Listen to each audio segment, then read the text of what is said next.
Hey, how's it going, guys? My name is Logan Turner, and today I'm going to be showing you my little product photography setup from my little DIY studio in my own little apartment. Now, why am I showing you this? Well, I think it's very interesting to see where people get their start in photography and just how easy it can be for you to start shooting and making money and getting clients as well. Now, product photography is very interesting because you have a whole list of potential clients out there. Businesses are always putting out products, and they're always offering services. So there is no shortage of people that you can go to and say, hey, I see that you're selling this thing. Do you want me to take photographs of this thing for you to sell?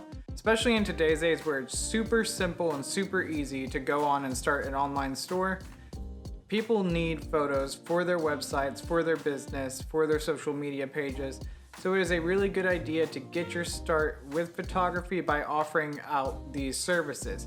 Now, you don't need a fancy studio setup, you don't necessarily need fancy backdrops, you don't necessarily need tons of props.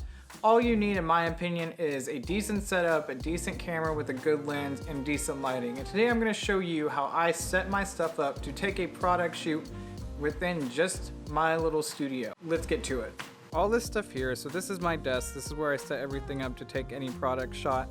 As you can see, it's not a lot of space, but I do what I can with it. So we'll go ahead and set this up, and I'll show you the things that I use to make it look semi-professional.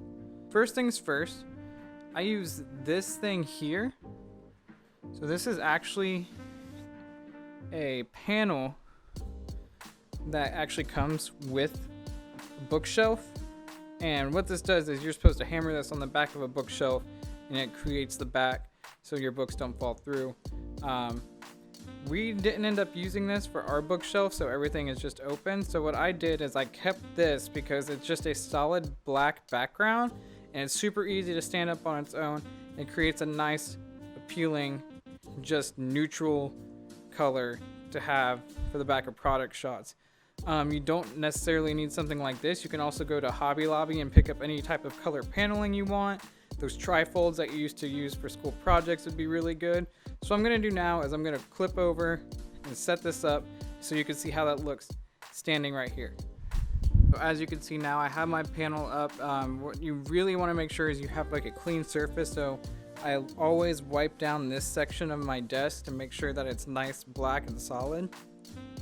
And as you can see, this thing is actually pretty tall on my desk, so it actually gives a nice, full, complete background when I take my product photos. So what I'm going to do now is I'm going to show you the next thing that I use for when I take them, which is what I use for my lighting. So this light here, this is the light that I use for my videos, for my photos, for all of my in-studio stuff. And this is a softbox light. I believe the company is called Mount Dog. And this light here I got for 20 bucks. So it's very cheap, very easy thing for filmmakers and photographers alike to get a hold of. You can find them on Amazon. I'll link it in the description down below. But what I do here is I get this set up for a nice angle, and I'll show you where I set that up about now. Alright, so now you can see like this is where I like to keep my light as opposed to this paneling right here. So what you're going to notice is that it actually brightened up this section a lot. Now, typically what I do is I'd angle it down to whatever product I'm shooting. So if I need the light to be a little lower, I can do that. If I need it to be set up on a platform, I can do that. And I just kind of fiddle with it until I get it just right for me to use. Now, you might say, well, this looks really janky. Like, you know, there's no way you're going to get decent results out of something like this. But just check out these photos real quick and tell me how janky they look to you. Like, to me, yeah, sure, they're not the greatest.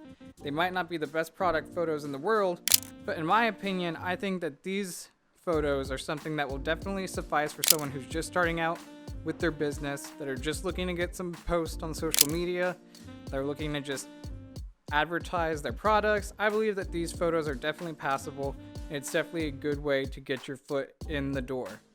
And there you have it, guys. That is how I take my product photos just from my desk here at home. If you like this video, make sure you hit like and subscribe, and tell me whatever tutorials that you want to see next, or DIY photo stuff that you can do at home. My name is Logan Turner, and I'll see you next time.